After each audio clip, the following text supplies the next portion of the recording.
Hello everyone, this is Donna and this is chapter 2 of Endgame. The British media slam this book from the beginning. And now as I'm reading chapter 2, I'm asking myself, has anyone who is criticizing this book actually read it? You know, there's something about being teachable. And the way that the British media and the royal family are treating this book, they're not even interested in what Ahmed is saying. I'm going to give an example.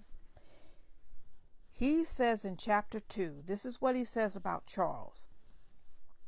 Charles has long championed a slimmed down monarchy, one that is more modern, agile, and more importantly, for a public that helps foot the royal bill, cost effective.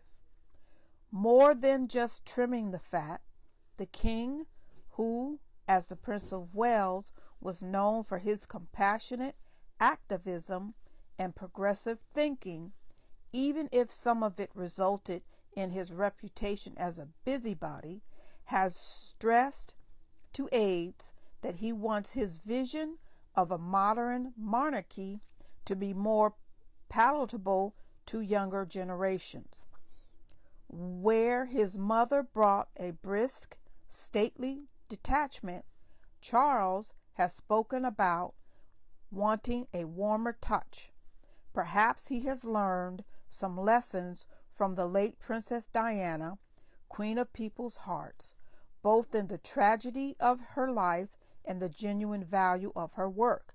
Or maybe his vision was simply born of frustration from a life following the rules and abiding by the way things have always been.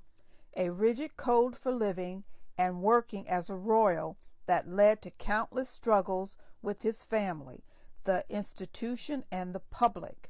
Or maybe this is just a way of channeling the passion he brought to his service as the Prince of Wales, his dedication to the environment, his desire to unite religions through interfaith initiatives, and his championing of organic farming into the smaller window he'll serve as king.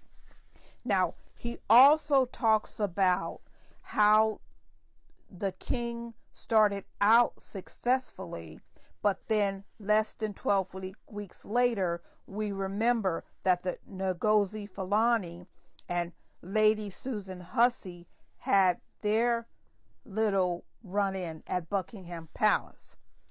And he says that the ideal of having ladies in waiting that pass from one position to another is antiquated. He says, repurposing 6 of the late Queen's ladies in waiting, a feature of court life dating back to the Middle Ages, instead of allowing the women, all born in the 1930s and 40s, to gracefully retire, set the firm up for disaster.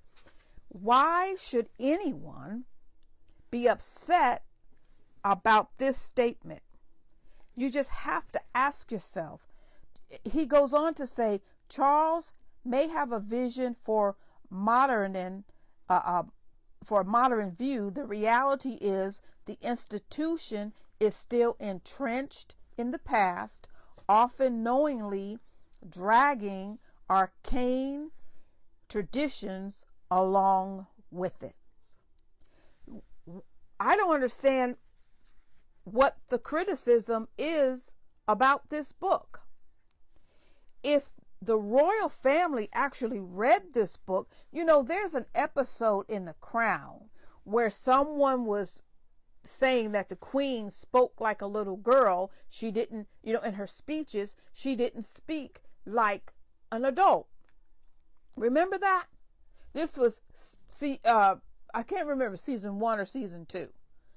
The Queen, how she handled it is she spoke with the man and she changed The Queen and the Queen's father and the Queen's grandfather have always adapted to changing circumstances. Here is a book that is telling people in the royal family to change. But they're not doing that. They refuse to change. This is sad. I'm sorry for the royal family. Read Endgame, people in the royal family. This book, it'll help you.